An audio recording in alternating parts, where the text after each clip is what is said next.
ప్రభు అయిన యేసుక్రీస్తు నామములో ఈ రాత్రి సమయంలో బైబిల్ తరగతికి వచ్చినటువంటి ప్రియ సహోదరులందరికీ కూడా వందనాలు తెలియజేస్తున్నాను. ఆన్లైన్లో దేవుని యొక్క వాక్యం వీక్షిస్తూ మరి శ్రద్ధగా ప్రతి శుక్రవారం కూడా మానకుండా ఆన్లైన్లో వాక్యం వింటూ ఉన్నటువంటి ప్రతి సహోదరునికి చింతపల్లిలో ఉన్నటువంటి క్రీస్తు తరపుగా హృదయపూర్వకమైనటువంటి వందనాలు తెలియజేస్తున్నాను. గతించిన శుక్రవారం నుంచి దేవుడు తన మహాదయచేత కృపచేత మనలందరినీ కూడా సజీవ లెక్కలో ఉంచి సురక్షితంగా కాచి కాపాడి ఈ రాత్రి సమయంలో మనమంతా కలిసి దేవుని స్తుతించడానికి ఇంత పర్యంతము కీర్తన ద్వారా దేవుని గణపరచడానికి దేవుడు మనకు అనుగ్రహించిన సమయం బట్టి దేవాతి దేవునికి స్తుతులు స్తోత్రాలు సమర్పణ చేస్తున్నాం. ప్రార్థన చేసుకుని దేవుని వాక్యం మనం ధ్యానం చేయడానికి ప్రయత్నం చేద్దాం. మహోన్నతుడు జీవాధిపతి సృష్టికర్త మా పరలోకపు తండ్రి, మీ పరిశుద్ధమైన ఘనమైన ఉన్నతమైన శ్రేష్టమైన నామానికి స్తుతులు స్తోత్రాలు సమర్పణ చేస్తుంటున్నాం తండ్రి. గతించిన శుక్రవారం నుంచి ఇంత పర్యంతము మీ మహాదయచేత కృపచేత నన్ను మమ్మల్ని సజీవ లెక్కలో ఉంచారు, సురక్షితంగా కాచి కాపాడారు. ఈ రాత్రి సమయంలో ప్రియులను మీ బిడ్డలతో కలిసి మీ వాక్యం ధ్యానించడానికి మీ సన్నిధిలో కీర్తించడానికి మీరు ఇచ్చిన సమయం బట్టి కృతజ్ఞతలు తెలియజేస్తూ ఉంటున్నాం. ప్రపంచవ్యాప్తంగా ఈ రాత్రి సమయంలో ఏ ప్రాంతాల్లో ఈ రీతిగా బైబిల్ తరగతులు నిర్వహిస్తున్నారో ఆయా ప్రదేశాల్లో మీరు కృప చూపి ఆ కార్యక్రమాలు మీ నామ మహిమాత్మ జరిగించడానికి సహాయం చేయమని ప్రార్థన చేస్తున్నాం. ఈ దినాన్ని పగలు జరిగినటువంటి బైబిల్ తరగతులను బట్టి కూడా కృతజ్ఞతలు తెలియజేస్తున్నాం. నాయనా, ఈ సమయంలో మీ యొక్క వాక్య భాగంలోనికి మేము రావాలని ఆలోచన కలుగుతున్నాం. మా హృదయాలు తెరవండి.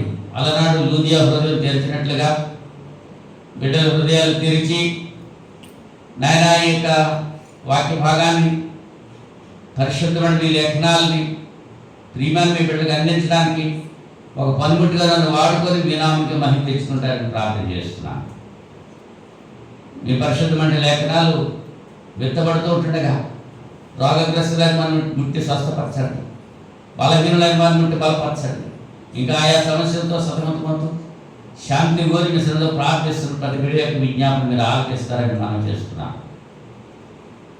నేను టెట్ పరీక్షలు రాయబోయేటువంటి విద్యార్థులందరి కొరకు ప్రార్థన చేస్తున్నాం. రేపటి దినాన్ని నాయన మరి టెట్ పరీక్ష ఏ కేంద్రాల్లో జరుగుతుందో ఆ ప్రతి కేంద్రంలో కూడా నా తండ్రి నాయన మరి సక్రమంగా నడవటానికి సహాయం చేయమని ప్రార్థన చేస్తున్నాను. ప్రత్యేకించి కుమార్తె కె సరయు మచిలీపట్నం సెంటర్లో రేపటి దినాన్ని టెట్ పరీక్ష రాయబోతుండగా మీ కృప చూపి ఆ బిడ్డకు కావాల్సిన ధైర్యం ఇచ్చి మంచి మార్కులతో బిడ్డ ఉత్తీర్ణత పొందడానికి మీ సహాయం అర్థిస్తూ ఉంటున్నాం. ఏ ప్రశ్నకు ఏ సమాధానం ఎట్టితో రాయాలో సమయోచితమైన జ్ఞానం ఇచ్చి దాని మంచి మార్కులతో ఆ బిడ్డలు ఉత్తీర్ణత పొందడానికి సహాయం చేయమని ప్రార్థన చేస్తున్నాను. ఇంకా బలహీనంగా ఉన్న బిడ్డలందరి కొరకు ప్రార్థన చేస్తున్నాను. రోగగ్రస్తులు ముట్టండి, స్వస్థపరచండి. కొద్ది సమయం ఈ లేఖనాల ద్వారా మీరే మాతో మాట్లాడి మీ నామానికే మహిమ ఘనత ప్రభావం తెచ్చుకోండి. యేసుక్రీస్తు నామంలో ఈ ప్రార్థనకి వేడుకుంటున్నాను పరలోకపు తండ్రి, ఆమేన్. అందరికీ వందనాలు. ఈ రాత్రి సమయంలో దేవుని యొక్క వాక్యం మనం ధ్యానించడానికి కానీ అపొస్తలుడైన పౌలు ఎఫెసీయులకు రాసిన పత్రిక 5వ అధ్యాయం 27వ వచనం చదువుకుందాం.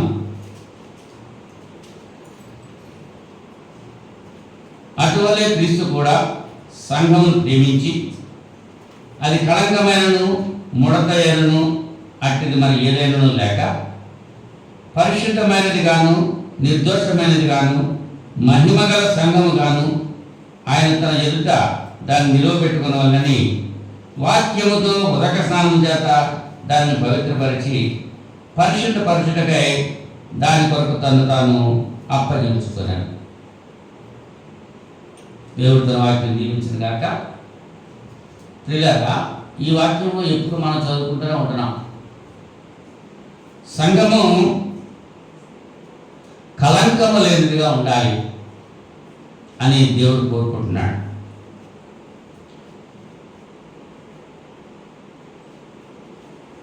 కలంకమైనను ముడతైనను అట్టిది మరి ఏదైనాను లేక పరిశుద్ధమైనది గాను నిర్దోషమైనది గాను మహిమగల సంఘము గాను ఆయన తన ఎదుట దాన్ని నిలబెట్టుకున్న వల్లని వాక్యముతో ఉదక స్నానము చేత దానిని పవిత్రపరిచి పరిశుద్ధపరచుటకై దాని కొరకు తను తాను అప్పగించుకున్నాడు. దేని కొరకు? దేని కొరకు? దేని కొరకు తను తాను అప్పగించుకున్నాడు? చెప్పండి. సంఘం కొరకు. దేని కొరకమ్మా? సంఘము కొరకు. సంఘము అనే శరీరాన్ని పోషించి సంరక్షిస్తూ అది కలంకం లేకుండా ముడత డాగు అటు నీరు లేకుండా పవిత్రంగా ఉండాలి, పరిశుద్ధంగా ఉండాలి అని వాక్యము చేత ఉదక స్నానం చేయించి పవిత్రపరిచి పరిశుద్ధపరచడానికి దాని కొరకై తను తాను అప్పగించుకున్నాడు. సంఘం పరిశుద్ధంగా ఉండాలి, నిష్కలంకంగా ఉండాలి, అంటే కలంకము లేనిదిగా ఉండాలి. గత వారంలో మనం సంఘము అభివృద్ధికి సభ్యుల యొక్క బాధ్యత అనేటువంటి విషయాన్ని మనం నేర్చుకున్నాం. 5 విషయాలు చెప్పాను. 5 విషయాల్లో ఎన్ని విషయాలు ఎంతమంది జ్ఞాపకం ఉన్నాయి? సంఘము అభివృద్ధికి, సంఘం యొక్క అభివృద్ధికి సభ్యుల యొక్క బాధ్యత ఏమిటి? 5 పాయింట్లు చెప్పాను. మరి శుక్రవారం విన్న వాళ్ళు అని చెప్పగలరా? మీరే చెప్పానంటారా? దాసు జ్ఞాపకం ఉన్నాయా? జ్ఞాపకం లేదు. మరి డాక్టర్ డబ్బులు ఎప్పుడు వస్తాయో, ఇంకా ఏంటి ఏమవుతున్నాయి? పన్నుల పక్కన డబ్బులు ఎప్పుడు వస్తాయో, పడ్డాయా లేదా? పోస్ట్ ఆఫీస్కి వెళ్తాం, బ్యాంకులకు వెళ్తాం, అవి పడ్డాయా లేదా తెలుసుకుంటాం, అయ్యే సరిపోతాయి. మరి దేనికి వాక్యం మన హృదయంలో ఉంచుకోవాలి వద్దా? ఉంచుకోవాలి. సంఘం అభివృద్ధికి సభ్యుల యొక్క బాధ్యత 5 విషయాలు చెప్పారు. కొన్ని 5లో కొన్నైనా గుర్తున్నాయా? కొంతమందికైనా రంగ మీద చెప్పబోతుంది.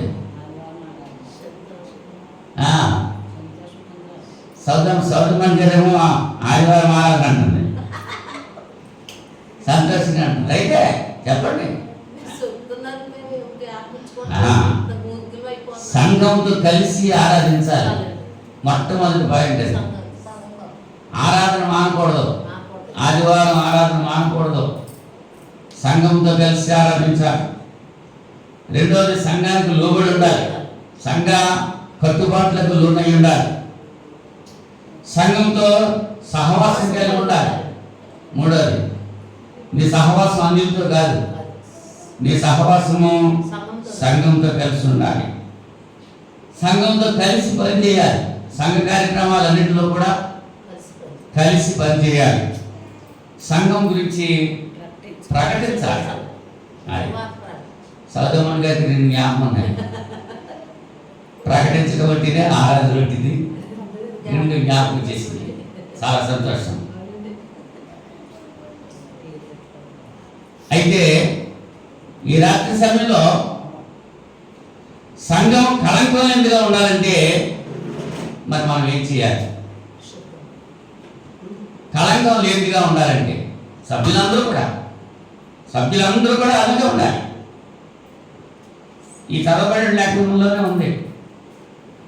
ఉదక వాక్యముతో ఉదక స్నానం చేస్తానని పవిత్రపరిచి అన్నాడు.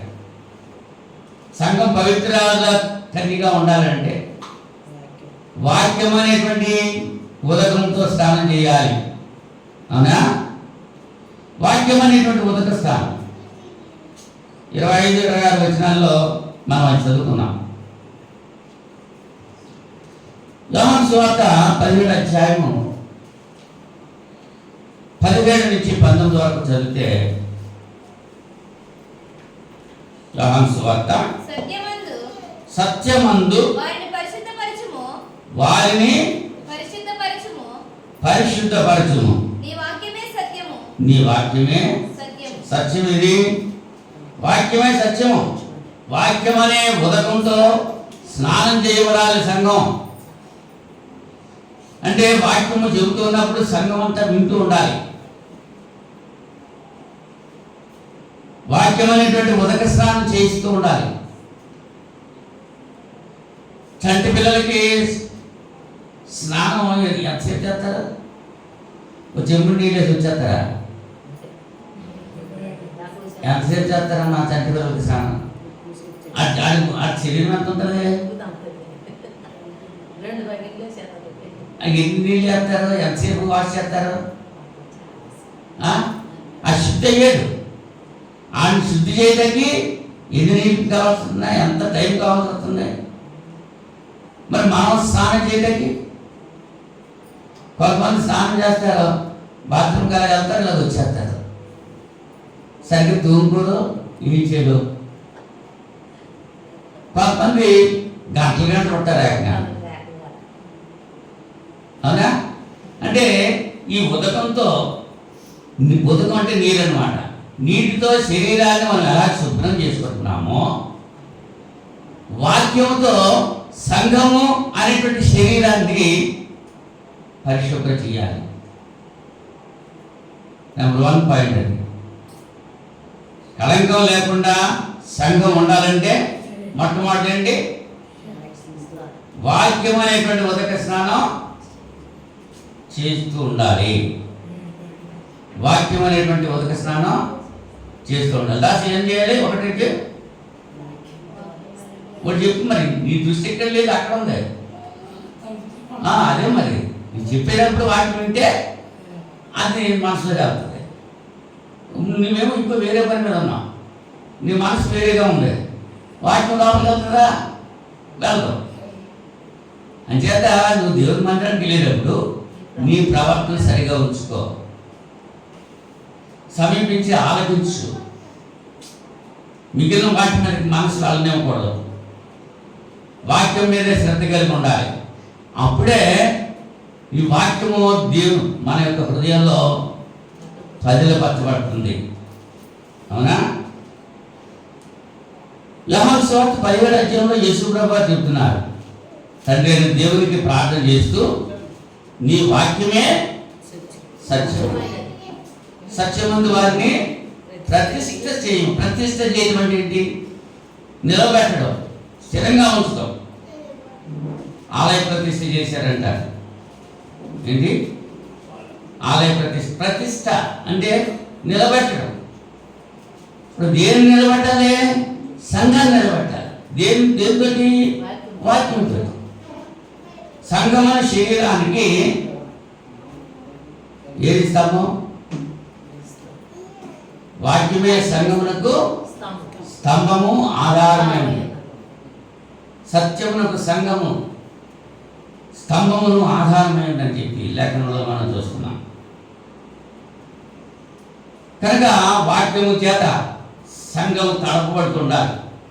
ఎప్పుడు కూడా వాక్యమే వాక్యమే వాక్యమే. వాక్యము తర్వాత ప్రార్థన, వాక్యము ప్రార్థన, ఈ రెండు కలిగి ఉంటేనే మన పవిత్రత మనం కాపాడుకుంటాం, కళంకం లేకుండా ఉంటాం, నిష్కళంకమైనటువంటి జీవితాలు జీవించడానికి అవకాశం ఉంటుంది.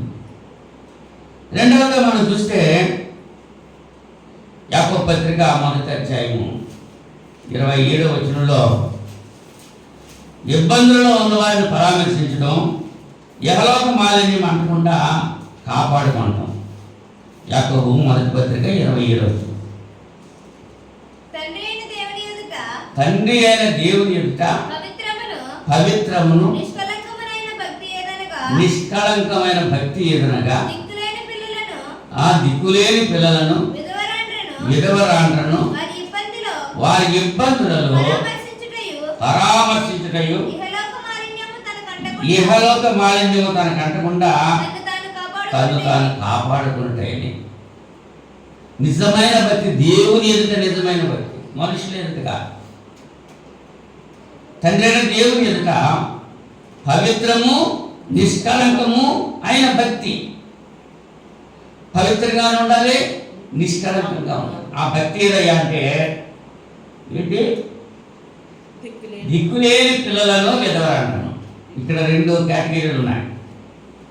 దిక్కులేని పిల్లలు ఉన్నారు, విధవరాండ్రు ఉన్నారు. వారిని వారి ఇబ్బందుల్లో పరామర్శించాలి. ఇబ్బంది వచ్చినప్పుడు పరామర్శించాలి. అది తండ్రి అయిన దేవుని ఎదుట నిజమైనటువంటి భక్తి. వాళ్ళని పరామర్శించడం. రెండోది ఏంటంటే ఇహలోక మాలిన్యము తనకు అంటకుండా తను తాను కాపాడుకుంటున్నాడు. ఇహలోక మాలిన్యం అంటే ఈ లోక సంబంధమైనటువంటి పాపము మనకంటకుండా కాపాడుకోవాలి. మనకి ఆటో వేసుకుని వస్తూ ఉంటారు. అనాథ ఆశ్రమం నుంచి వచ్చేవాడిని మేము. అనాథ పిల్లలు ఉన్నారు, విధవరాళ్ళు ఉన్నారు. మీరు బట్టలు ఉంటే బట్టలు, ఆ డబ్బులు ఉంటే డబ్బులు, బియ్యం ఉంటే బియ్యం, ఈ కలెక్ట్ చేసుకుని వెళ్తున్నారు. వాళ్ళు ఇక్కడి నుంచి కలెక్ట్ చేసుకుని వెళ్ళినవన్నీ కూడా అక్కడ ఉండేటువంటి వాళ్ళకి సమృద్ధిగా అందిస్తూ ఉంటే ప్రాబ్లం లేదు. కానీ కొంతమంది ఏం చేస్తూ ఉంటారంటే వాళ్ళ పేరు చెప్పి వేరు పోగు చేసుకుని వేరు తినేస్తూ ఉంటారు. అది కొంతమంది అలా చేస్తారు. అలాగే ఆ చిన్నపిల్లలు హోమ్ అని పెడుతున్నారు. హోమ్ అని పెట్టి ఏం చేస్తున్నారు? పైనుంచి కొంచెం ధనం తెచ్చుకుంటున్నారు. మళ్ళీ ఇక్కడ లోకల్గా కూడా కొంతమంది దగ్గర డొనేషన్స్ కలెక్ట్ చేస్తున్నారు. మళ్ళీ ఆ పిల్లల తల్లిదండ్రుల దగ్గర కూడా ఫీజు వసూలు చేస్తున్నారు.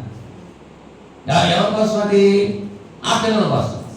మరి వచ్చినట్టు కలెక్షన్ అంతా ఆ పిల్లలకి పంచిపెడితే మంచిదే, కాదంటలేదు. కానీ వాళ్ళ పేరు చెప్పి వీళ్ళేం చేస్తూ ఉంటారు? దాన్ని అనుభవిస్తూ ఉంటారు. అటువంటి వారికి అది శాపం అవుతుంది. అది దేవుని ఎదుట నిజమైన భక్తి కాదు.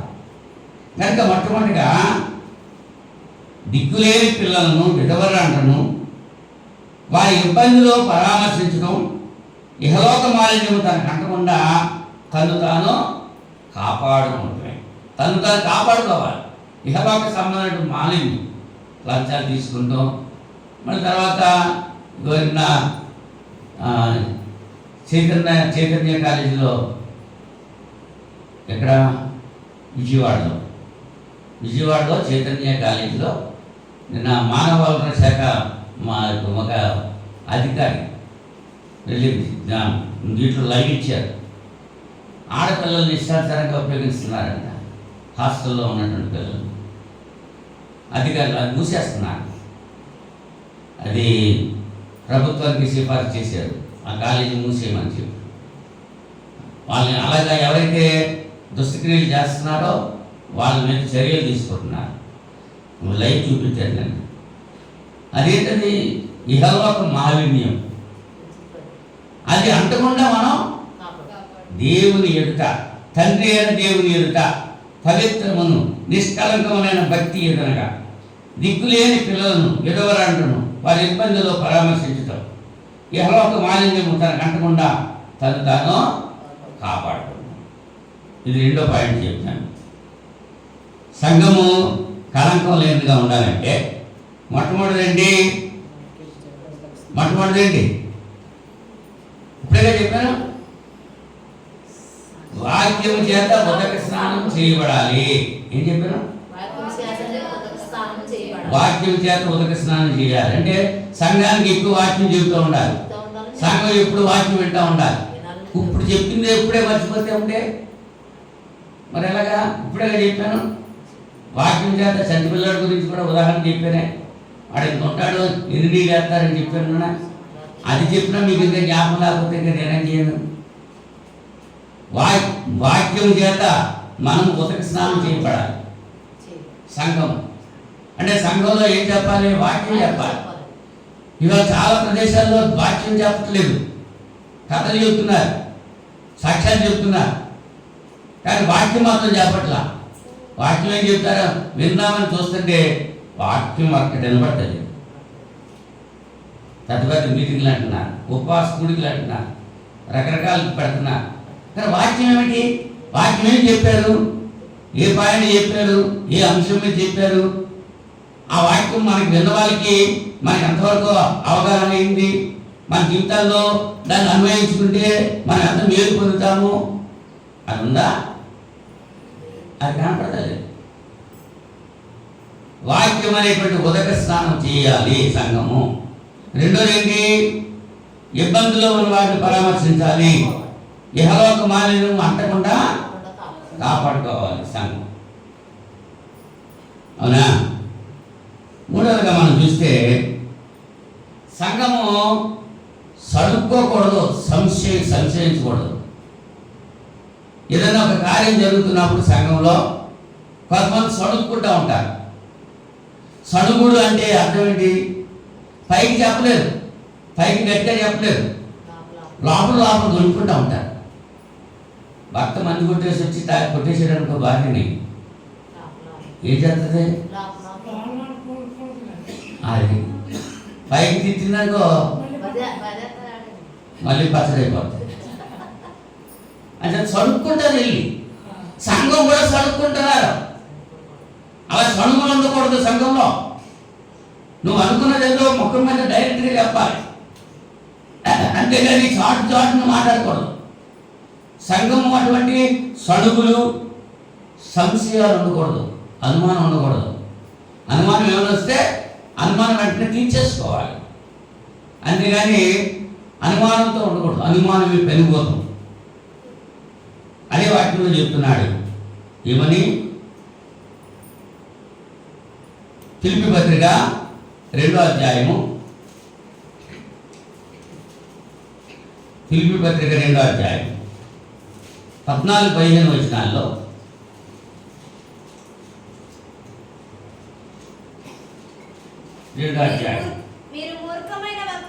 మీరు మూర్ఖమైన వక్రజనం మధ్య నిరపరాధులను నిష్కళంకులను అనింద్యులనైన దేవుని కుమారులగినట్లు సడుగులను సంశయములను మాని సమస్త కార్యములను చేయుడి. చాలు. సడుగులు, సంశయాలు లేకుండా ఉన్నాయా? నీ నోటి మాట చెప్పిందేనా?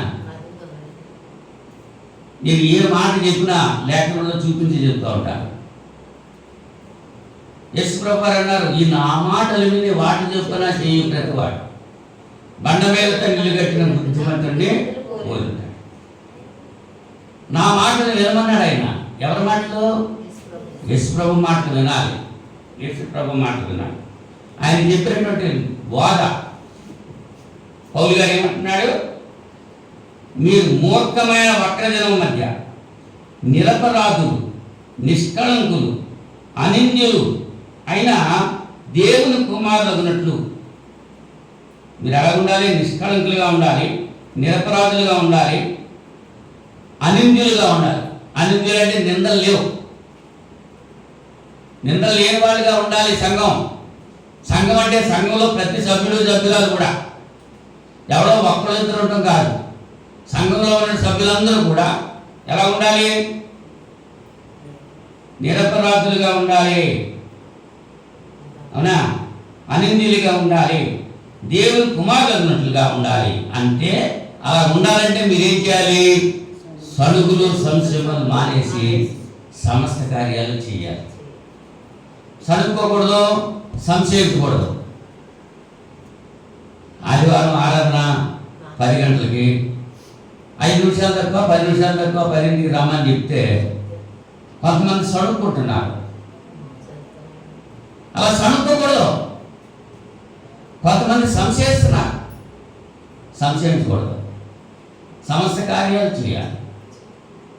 అప్పుడే సంఘం అంతా నిష్కళంకులుగా ఉండేటువంటి అవకాశం, కళంకం లేనిదిగా ఉండే అవకాశం ఉంటుంది. ద్వితీయోపదేశకాండం 32వ అధ్యాయము ద్వితీయోపదేశకాండం 32వ అధ్యాయం 5వ వచనంలో, వారు తమ్ము జరుపుకొనిరి, ఆయన పుత్రులు కాదు, వారి కళంకులు, మూర్ఖత గల వక్ర వంశము. ఎవరి గురించి చెప్తున్నాడు? ఆకాశమా, ఆకాశ మండలమా చెరుకుము, నేను మాట్లాడుతును. భూమండలమా, నా నోటి మాట వినము. నా ఉపదేశము వానవలే కురియను, నా వాక్యము మంచు వలను, లేత గడ్డి మీద పడి చిలుకల వలను, పచ్చిక భూమి మీద కురియ వర్షం వలన ఉండు. నేను యెహోవా నామమును ప్రకటించదను. మన దేవుని మహాత్మ్యమును కొనియాడండి. ఆయన ఆశ్చర్యదుర్గముగా ఉన్నాడు. ఆయన కార్యం సంపూర్ణం. ఆయన చర్యలు న్యాయములు. ఆయన నిర్దోషే నమ్ముకొనదగిన దేవుడు. ఆయన నీతిపరుడు, యథార్థవంతుడు. దేవుని గురించి అయితే ప్రజలేమయ్యారు? వారు తమ్ము జరుపుకుని. ఎవరన్నా చెడగొట్టారా? వాళ్ళే చెడిపోయారా? ఏమ్మా, ఇజ్రాయేలీలు వాళ్ళు చెడిపోయారా లేదా ఎవరన్నా చెడగొట్టారా? మనం చెడిపోతున్నామా? మన నాన్న చెడగొడుతున్నారా? నువ్వు ఆరాధనకి రావాలని బయలుదేరుతుంటే నిన్ను ఎవరైనా ఆటంకపరిచేసి కూర్చోమంటున్నారా? అసలు వెళ్ళాలని బయలుదేరే తలంపుని ఉండాలి కానీ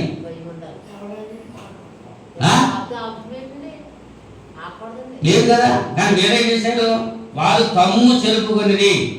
ఆయన పుత్రులు కాదు, మరి దేవుని పుత్రులు కాదు. ఎవరు?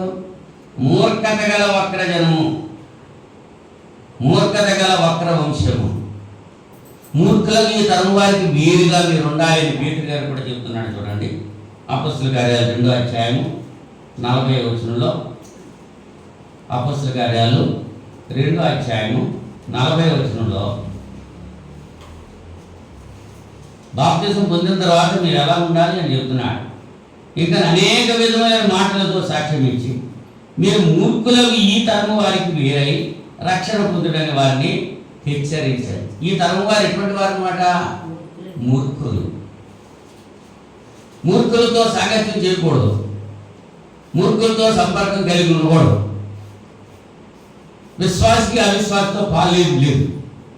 వాళ్ళతో కలిసి ఉంటే మనం కూడా పాడైపోతాం. దుర్జనుల సహవాసం చేయకూడదు. సంఘముతో ఉండాలంటే సంఘములో ఉన్నటువంటి బిడ్డలతో ఉండాలి. అన్యులతో సహవాసం చేయకూడదు. మీరు మూర్ఖులకు మీ తరం వారికి వీరుగా ఉండి రక్షణ పొందండి. సంఘము ఆ రీతిగా ఉన్నప్పుడు సంఘములో ఉన్నటువంటి బిడ్డలందరూ కూడా అన్యులతో సహవాసం చేయకుండా, మూర్ఖులతో సంపర్కం లేకుండా పరిశుద్ధంగా ఉంటే సంఘం ఎలా ఉంటుంది? కళంకం లేనిదిగా ఉంటుంది. సంఘంలో ఉన్న ప్రతి వ్యక్తి కూడా అలాగే ఉండాలి, ప్రత్యేకంగా ఉండాలి. ప్రత్యేకత మనం చూపించాలి. లోకానికి మనం ప్రత్యేక ఒక స్పెషల్ జనాంగంగా ఉండాలి. మనం లోకానికి వాళ్ళతో పాటు మనం గుర్తుపెట్టుకోకూడదు. వాళ్ళు చేసేటువంటి కార్యక్రమాల్లో మనం పాల్గొనకూడదు. వాటిని మనం సమర్థించకూడదు. డ్రమ్ములు కొడతాం, కంజలు కొడతాం, అవునా? ఇంకా రకరకాల వాళ్ళు చేసేటువంటి పనులన్నీ మనం చేయకూడదు. ప్రొద్దున ఒక యవనస్తుడు కలిశాడు. ఏమిటిరా సంగతిలో అని అడిగా. ఉపవాస ప్రార్థనలండి మాకు అన్నాడు.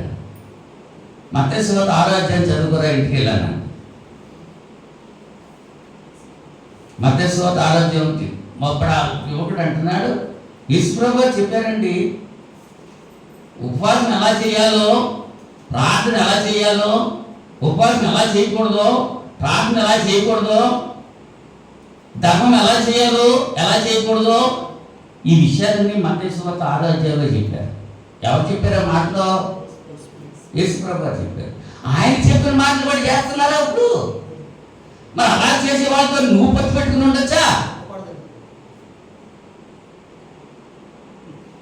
వాళ్ళని నేను విమర్శించట్లా. మత్తయి సువార్త చూడండి ఒకసారి, 6వ అధ్యాయం. గ్రంథంలో ఏదైతే ఉందో అదే చెప్తున్నాను నేను. యేసు ప్రభు వారు ఏ మాట చెప్పారో ఆ మాటే ఇక్కడ రాయబడ్డది. దాన్నే నేను జ్ఞాపకం చేస్తున్నాను తప్ప నా సొంత మాటలు ఏమి నేను చెప్పట్లా. 6:17 ఏమంటున్నాడు? మత్తయి సువార్త 6:17 17 5:17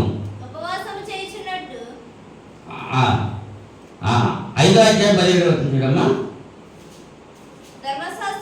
ధర్మశాస్త్రమునైనను ప్రవక్తల వచనములైనను కొట్టివేయవచ్చునని తలంచవద్దు, నెరవేర్చుటకే కానీ కొట్టివేయటకు నేను రాలేదు.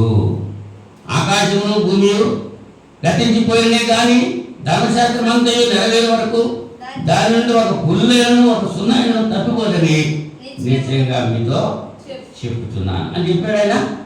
అంటే ధర్మశాస్త్రాన్ని ప్రవక్తల వచనాన్ని కొట్టివేయడానికి రాలేదు, నెరవేర్చకు వచ్చాను అని చెప్పాను. ఆయన నెరవేర్చేశాడు. నెరవేర్చినాడు. ఏం చెప్తున్నాడు? 6వ అధ్యాయంలో 2వ వచనంలో ధర్మం గురించి చెప్తున్నాడు. నీవు నీ ధర్మం చేయనప్పుడు మనుషుల వలన ఘనత పొందవలనని వేషధారులు సమాజ మందిరంలోను వీధుల్లోనూ చేయలాగిన నీ ముందర బువర పూజింపవద్దు, వారు తమ ఫలం పొంది ఉన్నారని నిశ్చయముగా మీతో చెప్పుతున్నాను. నీవైతే ధర్మం చేయనప్పుడు నీ ధర్మము రహస్యముగా ఉన్న నిమిత్తము నీ కుడి చెయ్యి చేయనది నీ ఎడమ చేతికి తెలియక ఉండవలను. అట్లయితే రహస్యమందు చూసి నీ తండ్రి నీకు ప్రతిఫలించు. ధర్మం ఎలా చేయాలో ఇక్కడ చెప్పాడు కదా. ఎవరు చెప్పారు ఈ మాట? యేసు ప్రభు చెప్పారు. మరి అలా చేస్తున్నావా? ఎవరో పుట్టినరోజు అంటారు, పలానా వాళ్ళ పుట్టినరోజుకి ఎంతమంది వస్త్రదానం చేసామని పేపర్లు వేసేసుకుంటారు, టీవీలకు వచ్చేస్తూ ఉంటాయి. తర్వాత బహిరంగ మీటింగ్ పెట్టేస్తారు. మీటింగ్ పెట్టేసి అందరికీ తెలిసేలాగా అన్న సంతాపం కడుతున్నాం. అందరికి తెలుస్తుందా? తెలుస్తుందా? అంటే ధర్మం చేసేటప్పుడు అలా తెలవాలా? యేసుప్రభు ఏం చెప్పాడు? అలా తెలవకూడదని చెప్పాడు. రహస్యం అని చూసిన మీ తండ్రి చూడాలంటే రహస్యంగానే చేయాలి. అంటే అన్నిల వల్లే లోకము వల్లే నువ్వు ఉండకూడదు, నువ్వు చేయకూడదు. యేసుప్రభు చెప్పిన మాట అది. ప్రార్థన గురించి చెప్పాడు 5వ వచనంలో. 5వ వచనంలో దేని గురించి చెప్పాడు? ప్రార్థన ఎలా చేయాలి, ఎలా చేయకూడదో చెప్పాడు అక్కడ. మీరు ప్రార్థన చేసేటప్పుడు వేషధారుల వలె ఉండవద్దు, మనుషులు కనబడవలని సమాజ మందిరంలోను వీధుల మూలలోనూ నిలిచి ప్రార్థన చేయడం వారికి ఇష్టం. వారు తమ ఫలము పొంది ఉన్నారని నిశ్చయముగా చెప్తున్నా. మరి ఎలాగా? అలా చేయొద్దు అన్నాడు. మరి ఎలా చేయాలి అది చెప్తున్నాడు అక్కడ. నీవు ప్రార్థన చేయనప్పుడు నీ గదిలోనికి వెళ్ళి తలుపు వేసి రహస్యమందు నీ తండ్రికి ప్రార్థన చేయము. అప్పుడు రహస్యమందు చూసి నీ తండ్రి నీకు ప్రతిఫలం ఇచ్చును. వ్యర్థమైన మాటలు మరియు మీరు ప్రార్థన చేయనప్పుడు అన్య జనుల వలె వ్యర్థమైన మాటలు వర్షింపవద్దు. విస్తరించి మాట్లాడటం వలన వారు తలస్తున్నారు. ఎక్కువగా మాట్లాడితే దేవుడు అంటాడు కదా, ఎక్కువసేపు చెప్పక్కర్లేదు. ఆయన మీరు ఆటముందు ఆయనకి ఏవో మన అవసరం ఏంటో తెలుసు. 8వ వచనం అంటున్నాడు, మీరు మీ తండ్రిని అడుగక మునిపే మీకు అక్కరగా ఉన్నవేవో ఆయనకు తెలియదు కాబట్టి నేను అలాగో ప్రార్థన నేర్పించాను. ప్రార్థన గురించి 16వ వచనంలోకి వెళ్తే, మీరు ఉపవాసము చేయనప్పుడు వేషధారుల వలె దుఃఖముఖులై ఉండకుడి. తాము ఉపవాసం చేస్తున్నట్టు మనుషులకు కనబడవలని వారు తమ ముఖములను వికారం చేసుకుందరు. వారు తమ ఫలము పొంది ఉన్నారని నిశ్చయముగా మీతో చెబుతున్నా. ఉపవాసం చేస్తున్నట్టు మనుషులకు కనబడవలని కాక రహస్యమందున నీ తండ్రికే కనబడవలని నీవు ఉపవాసం చేయనప్పుడు నీ తల అంటుకొని నీ ముఖం కడుపును. అవునా? నీ ప్రతిఫలము ఇస్తాను. ఎలా చెయ్యాలని చెప్తాడు ఉపవాసం? అందరికీ తెలిసేలాగా మైకులు పెట్టుకుని చెప్పేసి బ్యానర్స్ ఫ్రంట్ చేసి ఆటోల మీద కూడా క్యాన్వాసింగ్ చేసేసి అలా చేయాలా?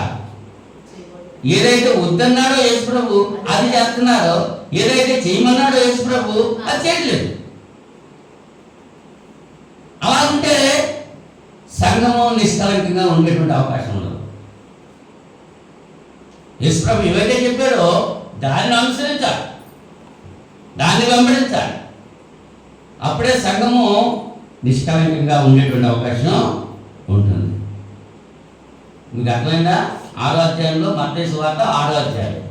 నేను దొంగచాటుగా ఏం చెప్పట్లేదు, రహస్యంగా ఏం చెప్పట్లేదు, పబ్లిక్గా చెప్తున్నాను. దేవుని యొక్క లేఖనం చదవండి అని చెప్తున్నాను. మీరు ఉపవాసం చేసేటప్పుడు ఎలా చేయకూడదో, ఎలా చేయాలో యేసు ప్రభువు చెప్పిన మాటలు నేను జ్ఞాపకం చేస్తున్నాను. ఎవరిని నేను విమర్శించట్లేదు, నేను వాళ్ళని వీళ్ళని నేనేమి విమర్శించట్లా. ఇందులో ఉన్నవే నేను చెబుతున్నాను. అది చేస్తే మంచిది, చేయకపోతే మంచిది కాదు. తెలుసుకుంటారని చెప్తున్నాను. మీకు కొంతమంది వాళ్ళు ఉపాస పాటలు పెట్టుకుంటున్నారు, వీళ్ళు ఉపాస పాటలు పెట్టుకుంటున్నారు, మా మేస్తారు ఏంటి అసలు ఉపాస పాటలే పెట్టలేదు మనకి అని మీరు అనుకోవచ్చు. అవునా? యేసు ప్రభు చెయ్యొద్దు అనేవి వాళ్ళు చేస్తున్నారు, యేసు ప్రభు చెయ్యండి అనేవి చేయట్లేదు. అసలు చేస్తే మంచిదా, చేయకపోతే మంచిదా?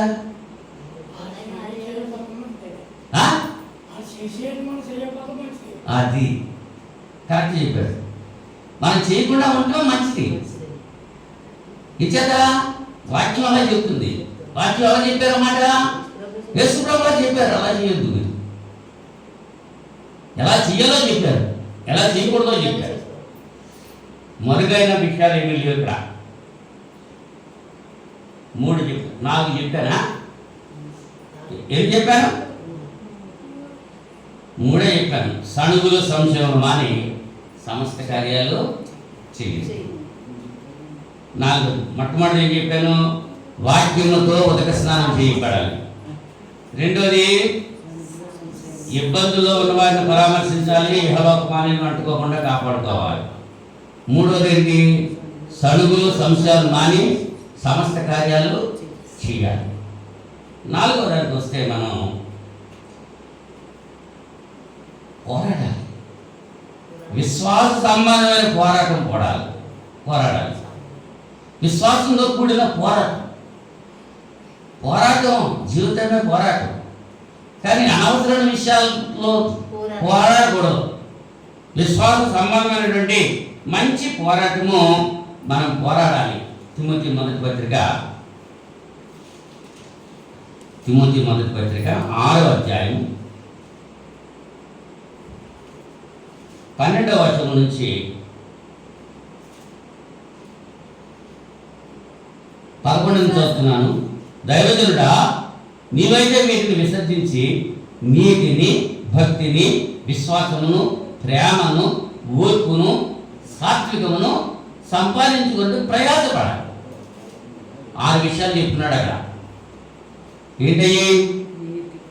నీతి, భక్తి, విశ్వాసము, ప్రేమ, ఓర్పు, సాత్వికం. ఇవి సంపాదించుకోవాలి. మనం డబ్బులు సంపాదించడం కోసం ప్రయత్నం చేస్తూ ఉంటాం. మనం ఏం సంపాదించుకోవాలి? నీతిని సంపాదించుకోవాలి, భక్తిని సంపాదించుకోవాలి, విశ్వాసాన్ని సంపాదించుకోవాలి, ప్రేమను సంపాదించుకోవాలి, ఓర్పును సంపాదించుకోవాలి, సాత్వికాన్ని సంపాదించుకోవాలి. అందుకొరకు ప్రయత్నం చేయాలి. విశ్వాస సంబంధమైన మంచి పోరాడము నిత్య జీవమును చేపట్టుము. దాన్ని పొందుటకు నువ్వు పిలువబడి అనేక సాక్షులు ఎదుట మంచి ఒప్పుకోలు నువ్వు ఎందుకు పిలువబడ్డావు? విశ్వాస సంబంధమైనటువంటి పోరాటం. నువ్వు నిత్య జీవం చేపట్టాలి. మంచి పోరాడితే నిత్య జీవం చేపట్టాలి. నువ్వు నిత్య జీవంలోకి వెళ్ళటానికి నీకు అవకాశం ఉండాలి అంటే ఇక్కడ విశ్వాస సంబంధమైన పోరాడాలి. ఈ లోకమంతా పోరాటమే. ఈ లోకంలో అన్ని పోరాటాలే. పోరాటం లేకుండా ఏం జరగదు. మన తల్లి గర్భంలో నుంచి రావడానికే పోరాడాల్సి వస్తుంది. అక్కడి నుంచే పోరాటం ప్రారంభం. మరణించినప్పుడు కూడా మరణంతో పోరాటం. బయటడేస్తారంటే ఇంకా నువ్వు పోరాడతాను, లోపల ఉంచుతారా ఇంకా కాసేపు చచ్చిపోతాడంటే. ఆ మరణంతో పోరాటం. ఎవరు నెగ్గుతారు? మనం నెగ్గుతారా? మనం నెగ్గుతామా? మనమే నెగ్గుతారు. యేసు ప్రభు అయితే మరణాన్ని జయించాడు ఆయన. మనం మరణిస్తేనే మంచిది. ఏం చేద్దంటే మరణిస్తే నిత్య జీవం పొందుతాం. ఇంకా బ్రతికుండే లోపల పాపం అని చెప్పి పౌలు గారు ఏమంటున్నాడు? నా మట్టుకైతే బ్రతుకు తగ్గిస్తే చావైతే లాభము అన్నాడు. అంచేత మంచి పోరాటం పోరాడాలి. విశ్వాస సంబంధమైన పోరాటం పోరాడాల్సిన అవసరం మన మీద ఉంది. కొరింథీ మొదటి పత్రిక 9వ అధ్యాయము. కొరింథీ మొదటి పత్రిక 9వ అధ్యాయము 25-26 వచనాలు చూస్తే, మరియు 10 మంది పోరాడు ప్రతివాడు అన్ని విషయములందు మితముగా ఉండును. వారు క్షయమకు కిరీటమును పొందుటకును, మనమైతే అక్షయమకు కిరీటమును పొందుటకును మితముగా ఉన్నాము. పందెపు రంగంలో పరిగెత్తేవాడు ఏం చేస్తాడు? అందరూ పరిగెత్తుతారు, కానీ బహుమతి పొందేది ఒక్కడే. బహుమతి పరిగెత్తేవాడు చాలా మంది పరిగెత్తారు, కానీ బహుమతి పొందేది ఎంతమంది? ఒకడే. వాళ్ళు అక్షయమైనటువంటి వాళ్ళు క్షయమైనటువంటి కిరీటం కొరకు పరిగెడుతున్నారు. వాళ్ళు క్షయము కిరీటము పొందుటకు, మనమైతే అక్షయమైన కిరీటాన్ని పొందడానికి మనం మితంగా ఉండాలి. మనం పొందేటువంటి కిరీటం ఒకటి ఉంది అక్కడ. పౌలు గారు చెప్తున్నారు, నాకే కాదు నా వల్లే ఎవరైతే ప్రయాసపడతారో వారందరికీ ఆ కిరీటాలు అక్కడ ఉన్నాయంటున్నాడు. నా పరుగు కడముట్టించాను, విశ్వాసాన్ని కాపాడుకున్నాను అంటున్నాడు పౌలు గారు. మనం కూడా మన విశ్వాసాన్ని కాపాడకుండా పోరాడాలి. అనేకమైన పోరాట జీవితంలో విశ్వాస సంబంధమైన పోరాటం పోరాడాలి, ఎదుర్కోవాలి. సమస్యలు వస్తాయి, వాటిని ఎదుర్కోవాలి. విశ్వాసంలో ఉంటే మనకి సమస్యలు వస్తాయి. భక్తిలో సద్భక్తితో బ్రతకగోరువాడు హింసలు పొందడానికి సిద్ధంగా ఉండాలి. ఇక్కడ పందెం రంగం గురించి చెప్తున్నాడు. పరుగు పందెంలో వెళ్ళాలంటే ఆ వేళకి ఆ వేళ పరిగెత్తే పని ప్రైజ్ వచ్చేస్తుందా? స్కూల్స్లో కాలేజెస్లో కూడా చెప్తారు, కొన్ని రోజుల ముందే చెప్తారు, ఫలానా తేదీని పరుగు పందాలు ఉంటాయి అని చెప్తారు. అప్పటి నుంచి వీళ్ళు ఏం చేస్తూ ఉంటారు? ప్రతిరోజు ప్రాక్టీస్ చేస్తూ ఉంటారు, సాధన చేస్తూ ఉంటారు, మితంగా ఉంటారు. తినే ఆహారంలో కూడా మితంగా ఉంటారు. ఏది పడితే తినేరు, ఏది పడితే తాగేరు. తిండి విషయంలో అవునా? సాధన చేయాలి, పోరాటాలి. మీకు కోడిపుంజల గురించి చెప్తే బాగా అర్థమవుతుంది. సంక్రాంతి వచ్చేటప్పటికి కోడిపుంజలు పెంచుకుంటూ ఉంటారు. దాన్ని ఏది పడితే తినేంత వదిలిపెట్టేస్తారా, లేదా తాడెత్తి కట్టేసి వాళ్ళు మంచి మంచి గింజలు పట్టుకొని చేస్తారా? జీడిపప్పు, ఇంకా చోళ్ళు గట్లు ఇవన్నీ వేసి దాన్ని ఏం చేస్తారు? వేపుతారు. పందెపు రంగంలో పోరాడు. అది నెగ్గుతాదో ఓడిపోతాదో తర్వాత. ఇప్పుడు పందెం వేసినప్పుడు ఏదో ఒకటి నెగ్గుతారు, ఏదో ఒకటి ఓడిపోతుంది, తప్పదు. ఇది ఓడిపోతుందిలే, దీనికి ఇంకా ఎంత మేత పడలేదు అని మానేస్తావా? పందానికి తీసేయడం నా పుంజే నెగ్గుతుంది అన్న ధీమాతో తీసుకెళ్తావు తప్ప నా పుంజు ఓడిపోతుందని తీసుకెళ్తావా? మరి మనం క్రీస్తులో విశ్వాసంలో ఉన్నప్పుడు ఆ నిత్య జీవం పట్టుకోవడానికి మనం అంటున్నామని పట్టుదలతో పోరాటంలో వెళ్తావా? నిరాశతో నిస్పృహతో ఉంటావా? నా మట్టుకైతే బ్రతుకుట క్రీస్తే చావైతే లాభం అన్నాడు. విశ్వాస సంబంధమైన మంచి పోరాటము పోరాడాలి. సంఘం అంతా కూడా అలా పోరాడితే సంఘము నిష్కలంకంగా ఉంటుంది. సంఘం నిష్కలంకంగా ఉండాలి అంటే ఏం చేయాలి? వాక్యం అనేటువంటి ఉదక స్నానంతో ఏం చేయాలి? శుభ్రపరచబడాలి. ఇబ్బందులు ఉన్నవారిని పరామర్శించాలి. ఇహలోక మాలిన్యం అంటకుండా కాపాడుకోవాలి. సడుగులు సంశయాలు మానేసేయాలి. సమస్త కార్యక్రమాల్లో చేయాలి. విశ్వాస సంబంధమైన మంచి పోరాటము పోరాడాలి. పోరాటం ఉందా? సర్దుకుపోవటమేనా? పోరాటం ఉందా? పోరాటం లేదు. నిజం చెప్తుంటే ఏం చేస్తున్నారు? చర్చలు మార్చేస్తున్నారు. సత్యం ఇది, వాక్యం ఇది, చూడండి అని చెప్తున్నాను. నచ్చుతుందా? నచ్చట్లా. నిజత నీ బ్రతుకు దీనికి సరిపడా ఉండలేదు. నీ జీవిత విధానము ఇలా ఉండలేదు. యేసుప్రభు ఎవరైతే చెప్పాడో, ఎవరైతే ఏది వద్దన్నాడో, ఏది చేయమన్నాడో అది చేసేటువంటి విధానంలో నువ్వు లేవు. నీకు ఇష్టం వచ్చినట్టు నువ్వు చేస్తున్నావు. ఆదివారం రొట్టె విరవాలన్నాడు. ప్రతి ఆదివారం విరవాలా అక్కర్లేదా? మరి కొంతమంది ఏం చేస్తున్నారు? ప్రతి ఆదివారం విరుస్తున్నారా? ప్రతి ఆదివారం విరవమని ఎవరు చెప్తున్నారు? లేఖనం చెప్తుంది. మరి నెలలో మొదటి వారమే విరవాలని ఎవరు చెప్తున్నారు? మనుషులు చెప్తున్నారు. దేన్ని బేస్ చేసుకుంటున్నారు? వాక్యాన్ని బేస్ చేస్తున్నారా? మనుషులు చెప్తున్న బేస్ చేస్తున్నారా? మరి పోరాటం ఏది? వాళ్ళతో కలిసి వెళ్ళిపోవడమే తప్ప వాళ్ళకి పోరాటం ఉందా? చేపంట చనిపోతేనే నీటికి వాలుగా కొట్టుకుపోతాడు. బ్రతుకున్న చేప ఎప్పుడు కూడా నీటికి ఎదురుతాడు. బ్రతుకున్న చేప ఎన్ని కష్టాలు వచ్చినా, నష్టాలు వచ్చినా విశ్వాస సంబంధ పోరాడతాడు విశ్వాసి. అప్పుడే సంఘము కళంకం లేనిదిగా ఉంటుంది. ఆ పోరాడాలి. సంఘం అంతా గురించి చెప్తున్నా. ఎవరో 2, 3, 4 ఉంటే సరిపోదు. సంఘం అంతా అలా ఉండాలి. సంఘం నిష్కలంకంగా ఉండాలి అంటే ఏం చేయాలి సంఘము అనేటువంటి విషయాన్ని మీకు జ్ఞాపకం చేస్తున్నా.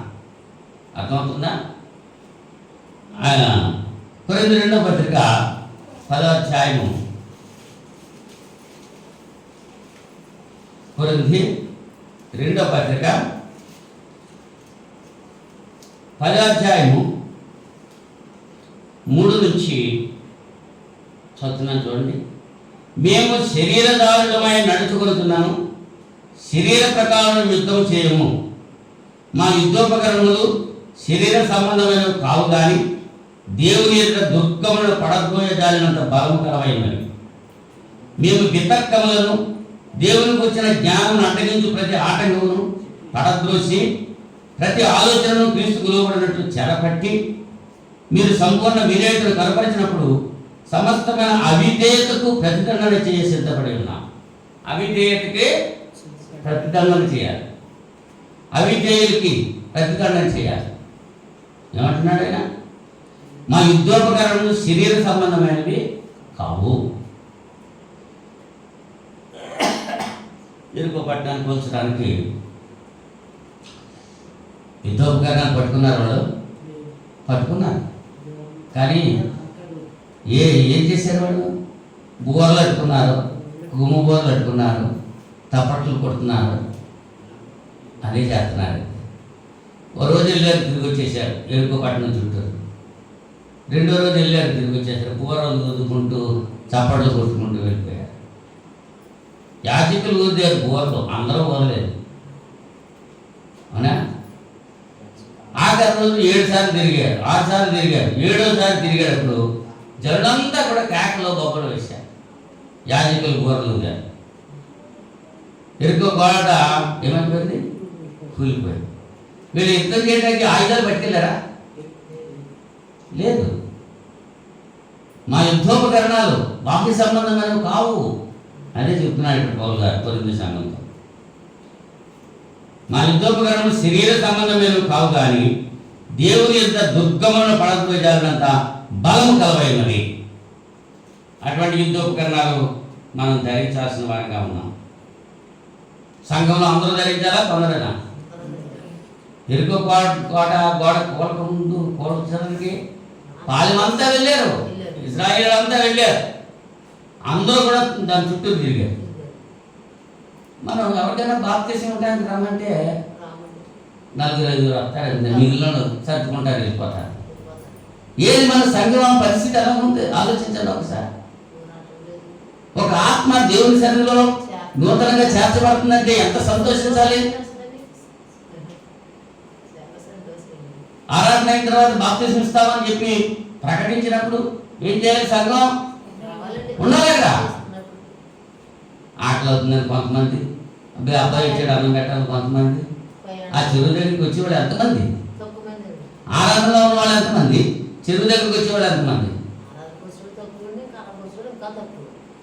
కారణం ఏంటి? పోరాటం లేదు. సంఘము పోరాడాలి, విశ్వాసంతో మన పోరాడాలి అనే ఆలోచన లేదు. ఆలోచన ఉంటే విశ్వాస సంబంధమైన పోరాడతారు. ఆఖరిగా దేవుని కుమారుడైన క్రీస్తు రాకడ కొరకు కనిపెడతా ఉండాలి. రావయ్య యేసునాథ అని పాడుతున్నాం, ఎప్పుడో నీ రాకడ సమయం పాడుతున్నాం.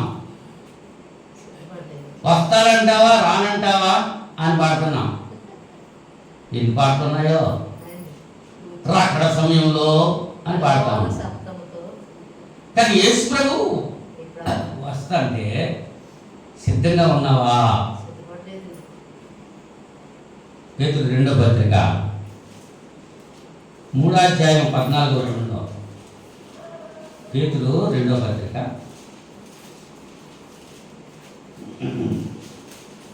3వ అధ్యాయం 14వ వచనంలో, వీటి వరకు మీరు కనిపెట్టువారు కనుక శాంతము గలవారై ఆయన దృష్టికి నిష్కళంకులుగాను నిందారహితులుగాను కనబడినట్లు జాగ్రత్త పడుడి. ఎలా ఉండాలి? ఆయన దృష్టికి నిష్కళంకులుగా ఉండాలి. ఎవరి దృష్టికి? మనుషుల దృష్టి కాదు. మనుషుల దృష్టికి వెళ్ళకుండా పర్వాలేదు, దేవుని దృష్టికి నిష్కళంకులుగా ఉండాలి. ఆయన దృష్టికి నిష్కళంకులుగాను నిందారహితులుగాను కనబడినట్లు జాగ్రత్త కలిగి ఉండాలి. కొరింథీ మొదటి పత్రిక 15వ అధ్యాయము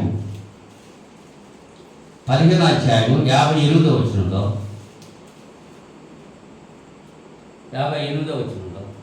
కాగా నా ప్రియ సహోదరులారా, మీ ప్రయాసము ప్రభునందు వ్యర్థము కాదని ఎరిగి స్థిరులను కదలని వారును ప్రభువు కార్యాభివృద్ధి యందు ఎప్పటికీ ఆసక్తులయుడి. ప్రభు కార్యాభివృద్ధికి ఎప్పటికీ కూడా ఆసక్తులుగా ఉండాలి. దేవుని పని చేయాలంటే ఆసక్తి. ఇవాళ ధనలక్ష్మి చర్చ్ బిల్డింగ్ చూడడానికి ఒప్పుకుంది. మన ఆదివారం 2:30కే వచ్చేసింది. ఎంత ఎండగా ఉంది వాళ్ళ అమ్మా. అయినా సరే అమ్మా ఇంత ఎండలో ఎందుకు వచ్చావు తల్లి అని అడిగితే దేవుడి పని చేసేయాలి కదండి ముందు అని వచ్చింది. 2:30కే వచ్చేసింది.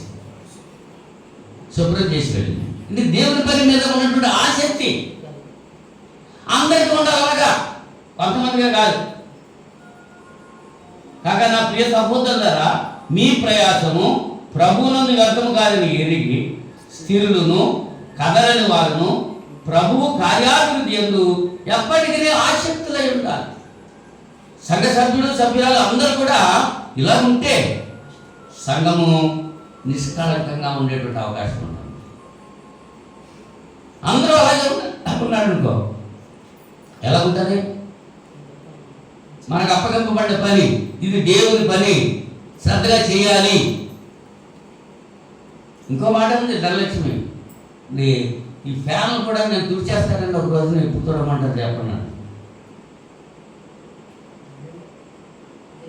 అంటే దేవుని పని చేయాలి అనేటువంటి ఆసక్తి ఆమెలో ఉంది. అటువంటి ఆసక్తి సంఘ బిడ్డలు అందరిలో ఉండాలి. అప్పుడే సంఘం నిష్కలంకంగా ఉంటుంది. నేను చెప్పే పాయింట్ అర్థమవుతుందా మీకు? 1 కొరింథీ 1:8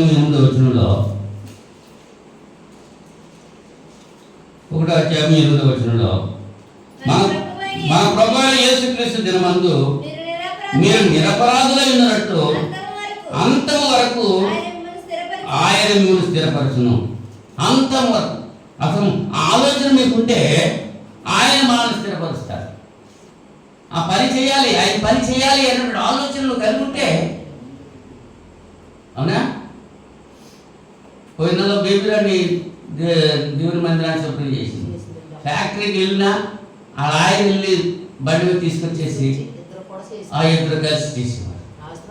ఆసక్తి, దేవుని పని చేయాలి అనేటువంటి ఆసక్తి. మరి మిగిలిన వాళ్ళకి ఎందుకు ఉండదు?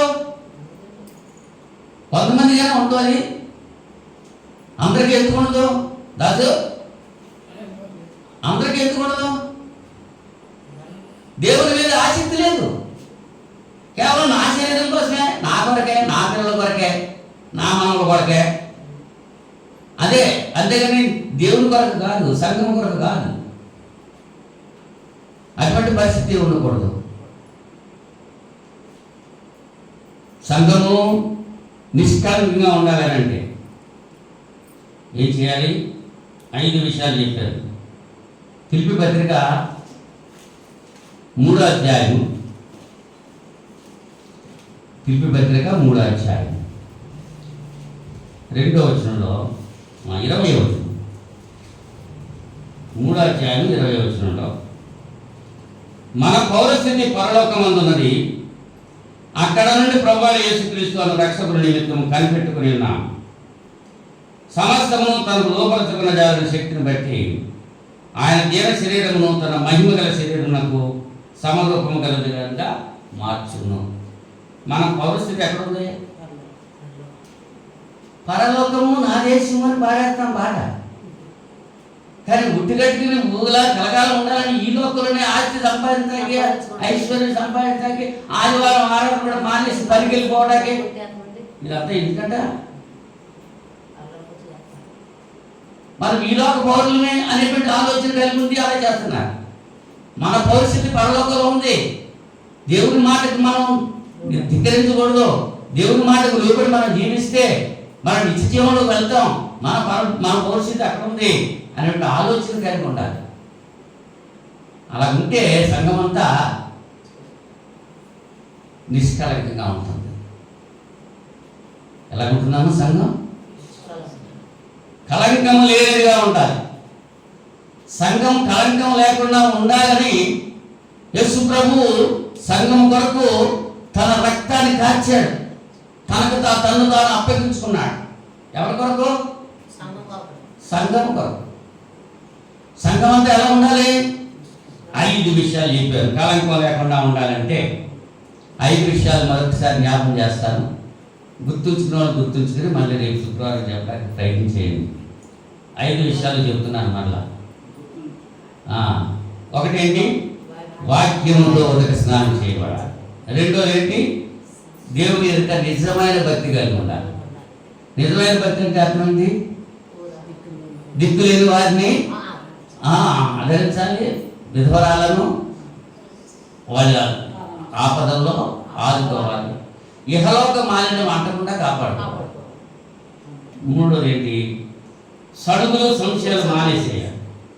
నాలుగోది విశ్వాస సంబంధమైన పోరాడాలి. పరిశుద్ధులకు ఒక్కసారి అప్పగిపోయిన బోధ నిమిత్తం పోరాడాలి. యూదాపత్రికలో చెబుతున్నాడు 3వ వచనంలో, పరిశుద్ధులకు ఒక్కసారి అప్పగించబడేసింది. ఆ బోధ గురించి మీరు పోరాటం లేదు, సర్దుకుపోవడమే. ఎవరు కూడా మనకెత్తులే అనేటువంటి నీ ఇంట్లోనే నీ సహోదరుడే తప్పుగా వెళ్తుంటే ఖండించలేనటువంటి పరిస్థితుల్లో ఉన్నాం. నీ భర్త కానీ నీ భార్య కానీ దేవుని వాక్యానికి వ్యతిరేకంగా వెళ్తూ ఉంటే ఖండించలేని పరిస్థితుల్లో ఉన్నాం. అలా ఉంటే దానివల్ల ప్రయోజనం లేదు. ఖండించాలి, గద్దించాలి, బుద్ధి చెప్పాలి. కారణం ఏంటంటే జనుడు హితబోధన సహించలేదు. దురద చెవులు కలిగిన వారుగా ఉండి తమ స్వకీయ దురాశలకు అనుకోనుడు బోధకులను పూజ చేసుకుంటున్నారు. ఈ బోధకులు కూడా ఏం చేస్తున్నారు? అలాగా పెట్ట దగ్గర నుంచి బయటకు వచ్చిన కోడి పిల్లని ఎప్పుడు ఎత్తుకుపోదామని కాకి ఎలా చూస్తుందో అలాగే చూస్తున్నారు. ఇది కూడా ఆ గుంట నక్కతో ఇలా చెప్పాడు. ద్రాక్ష తోటను చెరుపు గుంట నక్కలు, అబద్ధ ప్రవక్తలు, వాళ్ళ గురించి మనం చాలా జాగ్రత్తగా ఉండాలి. సరుకుల సంశయాలు మానేయాలి. 4వది విశ్వాస సంబంధానికి పోరాడాలి. 5వది దేవుని కుమారుడైన క్రీస్తు రాకడ కొరకు ఎదురు చూస్తూ ఉండాలి. ఆయన ఎప్పుడు వస్తాడో మనం సిద్ధపడి ఉండాలి. ఎప్పుడు వస్తాడో మనకు తెలియదు. నేను వస్తానని చెప్పాడు. వస్తానని చెప్పిన వాడు రాకుండా ఉంటాడా? వస్తాడు. ఆయన వచ్చేటప్పుడు మనం సిద్ధపడి ఉండాలి. సిద్ధపాటు లేకపోతే ఏం జరుగుతుంది? 10 మంది కన్యకలు బయటకు వచ్చారు. పెండ్లి కుమారుని ఎదుర్కోవాలని వచ్చారు. 10 మంది నిద్రపోయారు, ఇంకా పెండ్లి కుమారుడు రాలేదు. అవునా? పెండ్లి కుమారుడు వస్తున్నాడంటే 10 మంది లేచారు. 10 మంది డ్యూటీలు అందించారు. 5 డ్యూటీలు మాత్రమే మిగులుతున్నాయి. 5 డ్యూటీలు. కారణం ఏంటి? అందులో నూనె లేదు, సిద్ధెల్లో నూనె లేదు, పరిశుద్ధాత్మ లేదు. ఇంచేది అప్పటికప్పుడు వీళ్ళు అడుగుతున్నారు, అదే మీకు ఇచ్చేది మాకు కూడా చాలు. అమ్మే వాళ్ళ దగ్గరికి వెళ్ళి కొనుక్కున్నాను. వెళ్ళారు, కొనుక్కున్నారు, తిరిగి వచ్చేస్తున్నారు. ఈలోగా పెండ్లి కుమారుడు వచ్చాడు. తలుపు వేయబడు. సిద్ధపాటు లేకపోతే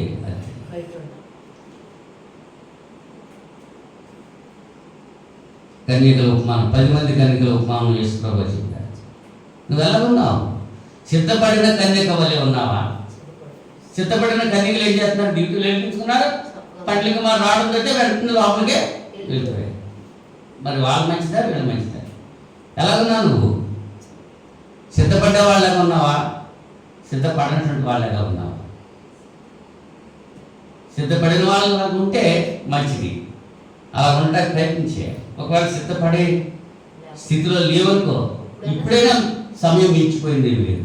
ఇప్పుడైనా మారు మనసుకుంది, ఇప్పుడైనా పశ్చాత్తాపడు, ఇప్పుడైనా దేవుని సన్నిధిలో ఒప్పుకో. తండ్రి, నేను పాపని, నేను పలానా పాపం చేశాను, పలానా చోట పలానా పాపం పలానా వ్యక్తితో చేశాను. దేవునికి చెప్పుకో. మన అపరాధాలు క్షమిస్తాడు దేవుడు. అపరాధాలు దాచుకునేవాడు వర్ధిల్లడు. వాటిని ఒప్పుకొని విడిచిపెట్టేవాడు కనికరించబడతాడు.